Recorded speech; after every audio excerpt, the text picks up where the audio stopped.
Welcome all. बात करेंगे आज ओएनजीसी स्टॉक के बारे में और जानेंगे आने वाले दिनों में इस स्टॉक में क्या मूव आ सकती है और उसका क्या रीजन होगा। तो अभी हम हैं ओएनजीसी स्टॉक के डेली टाइम फ्रेम के चार्ट पे और ओएनजीसी स्टॉक में काफी सारे पॉजिटिव पैटर्न्स बने हुए हैं। यहाँ पे बुलिश पैटर्न चेक कर लेते हैं एक एक करके कि क्या क्या पैटर्न्स है। अगर हम पिछले 3 ट्रेडिंग सेशन की यहाँ पे कैंडल देखते हैं तो यहाँ पे एक रेड कैंडल है, फिर एक डोजी कैंडल है, फिर एक ग्रीन कैंडल है। और जब भी स्टॉक कोई ऐसी कैंडल बनाता है तो यहाँ पे एक पैटर्न बनता है, इसे मॉर्निंग स्टार का पैटर्न कहते हैं। अगर इसकी मैं कुछ इमेजेस दिखाता हूँ तो कुछ इस तरह का मॉर्निंग स्टार का पैटर्न होता है। यहाँ पे एक रेड कैंडल होती है, फिर एक डोजी कैंडल होती है नीचे की तरफ, फिर एक यहाँ पे ग्रीन कैंडल होती है। इससे हमें पता चलता है कि स्टॉक में एक बुलिश मूव आने वाली है और जो स्टॉक है अपसाइड मूव दिखा सकता है। तो यहाँ पे स्ट्रक्चर बना हुआ है बुलिश है कि यहाँ पे मॉर्निंग स्टार का पैटर्न है और जो स्टॉक है यहाँ से अपसाइड जा सकता है। दूसरा, अगर हम यहाँ पे जो पैटर्न है वो चेक करें तो हमें ये जो कंसोलिडेशन की रेंज है इसको देखना पड़ेगा। यहाँ पे अगर हम कुछ लाइन ड्रॉ करते हैं तो एक तो ये लाइन, ये रेजिस्टेंस की लाइन कंसोलिडेशन की, यहाँ पे जैसे स्टॉक ने रेजिस्टेंस फेस किया कई बार, और एक यहाँ पे नीचे की तरफ यहाँ पे ये सपोर्ट की लाइन है। तो यहाँ पे जो जो स्टॉक है इस कंसोलिडेशन में यहाँ पे एक चैनल में ट्रेड कर रहा है, यहाँ रेजिस्टेंस है, यहाँ सपोर्ट है, और यहाँ पे इसी जो चैनल में स्टॉक ने अभी अभी यहाँ पे ब्रेकआउट दिया है। तो यहाँ से भी हमें एक पॉजिटिव इंडिकेशन मिलती है कि स्टॉक ने यहाँ ब्रेकआउट दिया, फिर हल्की सी यहाँ पे रीटेस्टिंग हुई, हल्का सा जो स्टॉक है करेक्ट हुआ, उसके बाद वापस से अपसाइड जा रहा है। तो यहाँ से भी एक पॉजिटिव हमें एक जो पैटर्न है वो देखने को मिल रहा है। अगर यहाँ पे हम अब वीकली टाइम फ्रेम पे आते हैं तो वीकली टाइम फ्रेम पे अगर यहाँ पे हम पिछले 3 वीक्स की कैंडल देखते हैं तो यहाँ पे ये जो कैंडल है एक रेड कैंडल है, ग्रीन कैंडल है, और जब भी स्टॉक ये पैटर्न बनाता है तो इसे हम बुलिश पेयर्सिंग पैटर्न कहते हैं। अगर यहाँ पे इसकी भी कुछ इमेजेस दिखाऊं तो कुछ ऐसा पैटर्न होता है, पहले एक रेड कैंडल होती है, फिर एक ग्रीन कैंडल होती है। ग्रीन कैंडल जो होती है वो रेड कैंडल के मिड होता है, मिड से ऊपर की तरफ होती है, जैसे यहाँ पे दिखाया हुआ है मिड से ऊपर होती है। तो यहाँ पे भी एक बुलिश पैटर्न का हमें पता चलता है कि जो स्टॉक है यहाँ से अपसाइड जा सकता है। और जैसे कि हम देख रहे हैं ये जब कैंडल बनी ये दोनों बुलिश पेयर्सिंग, उसके बाद जो अगली कैंडल थी अगले वीक की, इस जो वीक चल रहा है इस वीक में भी हमें काफी एक बुलिश जो है मूव देखने को मिली। तो यहाँ से भी इंडिकेशन मिल रही है कि जो स्टॉक है स्टॉक में काफी अच्छी बुलिश मूव है और जो स्टॉक है और भी यहाँ से अपसाइड जा सकता है। अब हम आ जाते हैं मंथली टाइम फ्रेम पे। तो मंथली टाइम फ्रेम पे देखते हैं अगर हम, तो यहाँ पे स्टॉक काफी टाइम से एक रेजिस्टेंस पे यहाँ पे ट्रेड कर रहा है।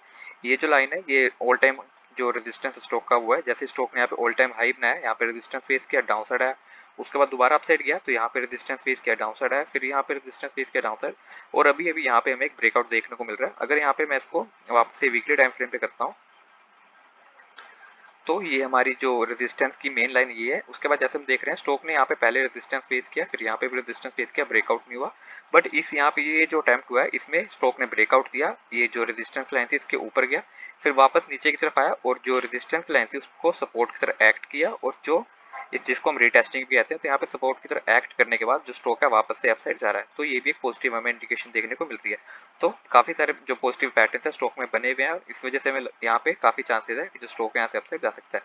अगर यहाँ पे हम स्टॉक की डिलीवरेबल क्वांटिटी चेक करते हैं, ये आगे हमारा ओएनजीसी, तो स्टॉक में भी यहाँ पे 38% तक की डिलीवरेबल क्वांटिटी देखने को मिल रही है, जो हमें काफी अच्छी इंडिकेशन दे रही है कि काफी लोग स्टॉक को डिलीवरी में लेके चल रहे हैं और अब उनका विश्वास है स्टॉक अपसाइड जा सकता है। अगर एएमओ ऑर्डर्स देखते हैं जो आफ्टर मार्केट ऑर्डर्स होते हैं, तो यहाँ पे जो 2200 से ज्यादा के एएमओ ऑर्डर बाइंग साइड में लगे हुए हैं, जिससे हमें इंडिकेशन मिल रही है कि जो स्टॉक है उसमें काफी बाइंग का सिनेरियो बना हुआ है और स्टॉक अपसाइड जा सकता है। तो ये भी एक अच्छी इंडिकेशन है। अगर यहाँ पे हम स्टॉक का जो शेयर होल्डिंग पैटर्न है वो चेक करते हैं, तो अगर एफ की होल्डिंग चेक करते हैं तो एफ की होल्डिंग यहाँ पे 8.06 तक की है, जो एक नॉर्मल लेवल की है जो होल्डिंग है। अगर यहाँ पे हम डी की होल्डिंग चेक करते हैं तो यहाँ पे 17.60 की है, ये काफी अच्छी होल्डिंग है। तो ओवरऑल एफ की होल्डिंग नॉर्मल है और डी की काफी अच्छी होल्डिंग है। ओवरऑल यहाँ से पॉजिटिव इंडिकेशन देखने को मिल रही है। तो काफी सारे पॉजिटिव ट्रिगर्स है स्टॉक के बारे में। अब हम चेक कर लेते हैं कि अगर जैसे स्टॉक यहाँ से अपसाइड जाता है तो अपसाइड के यहाँ पे टारगेट क्या होनी चाहिए, और इन केस अगर स्टॉक में कोई बैड न्यूज आती है या फिर मार्केट में नेगेटिव सेंटीमेंट बनते हैं तो नीचे के जो सपोर्ट है क्या हो सकते हैं। तो यहाँ पे अगर स्टॉक जैसे अपसाइड जाएगा तो पहला हमारा टारगेट होना चाहिए होगा 135 तक का।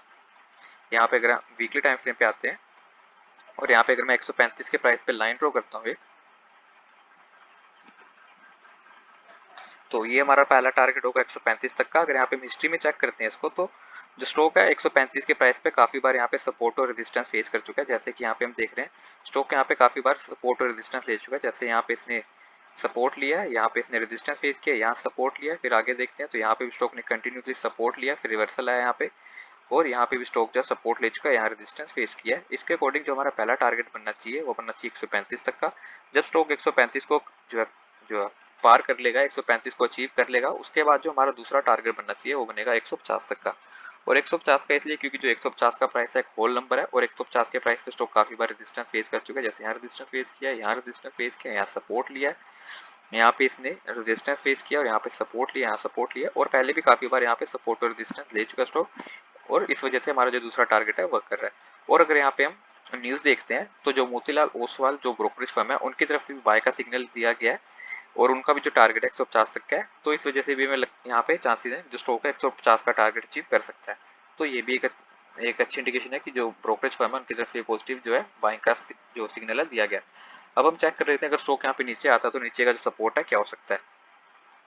तो जैसे कि स्टॉक अगर यहाँ पे नीचे आएगा तो मेन जो सपोर्ट बनेगा स्टॉक के लिए वो बनेगा 118 रुपए तक का। 118 का इसलिए क्योंकि जो स्टॉक है जब जो इसने लो बनाया है अभी यहाँ पे लेटेस्ट वो 118 तक का ही है, और यहाँ से फिर रिवर्सल आया काफी अच्छा, और स्टॉक 118 के प्राइस पे काफी बार यहाँ पे जैसे रेजिस्टेंस फेस कर चुका है, यहाँ सपोर्ट लिया, यहाँ पे रेजिस्टेंस फेस किया, यहाँ पे भी रेजिस्टेंस फेस किया, तो यहाँ पे काफी बार सपोर्ट और रेजिस्टेंस ले चुका है, इसलिए 118 का प्राइस काफी स्ट्रॉन्ग सपोर्ट की तरह वर्क कर रहा है। इन केस अगर स्टॉक 118 के प्राइस को नीचे की तरफ ब्रेक करता है तो उसके बाद जो मेन सपोर्ट बनता है वो बनता है हमारा ऑलमोस्ट 110 रुपए और 111 रुपए तक का ये जो लाइन है। और यहाँ पे भी स्टॉक काफी बार यहाँ पे जैसे सपोर्ट ले चुका है, यहाँ सपोर्ट लिया, यहाँ पे भी सपोर्ट लिया, और यहाँ सपोर्ट और यहाँ रेजिस्टेंस फेस किया, तो काफी बार सपोर्ट और रेजिस्टेंस ले चुका है स्टॉक 111 के प्राइस पे, इस वजह से हमारा दूसरा सपोर्ट है।